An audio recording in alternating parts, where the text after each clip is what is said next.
വിഭീഷണ രാജ്യാഭിഷേകം. വിഭീഷണനെ അഭിഷേകം നടത്താൻ സമയമായി എന്ന് ശ്രീരാമൻ അറിയിക്കുന്നു.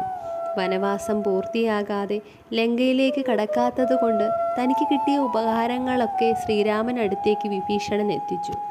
ശ്രീരാമൻ സുഗ്രീവനോട് നന്ദി അറിയിക്കുന്നു.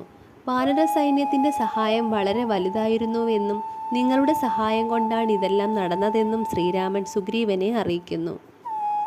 സീതാ സ്വീകാര്യം.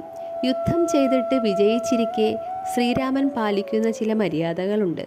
ഹനുമാനോട് പറയുന്നുണ്ട്, നിലവിലെ വിവരങ്ങളൊക്കെ സീതയോട് പോയി പറയണമെന്നും സീതയുടെ ഭാവവും അഭിപ്രായവുമെല്ലാം തിരികെ വന്നറിയിക്കണമെന്നും. പക്ഷേ വിഭീഷണനോട് അനുവാദം വാങ്ങിയ ശേഷം മാത്രമേ സീതയെ ദർശിക്കാവൂ എന്നും ശ്രീരാമൻ പറയുന്നു. സീതാദേവിയോട് വിവരങ്ങളൊക്കെ അറിയിച്ച ശേഷം സന്തോഷം എത്രയുണ്ടെന്നറിയിക്കാൻ പറയുന്നു എന്നുള്ള ഹനുമാന്റെ ചോദ്യം കേട്ട്, എന്തു പറയാനാണ് മർക്കടശ്രേഷ്ഠ, ഭർത്താവിനെ കാണാൻ ഇനി എത്രനാൾ ഞാൻ കാത്തിരിക്കണം എന്നുള്ള സീതാദേവിയുടെ വാചകത്തെ അതേപോലെ ശ്രീരാമൻ അടുത്തെത്തിക്കുന്നുണ്ട് ഹനുമാൻ.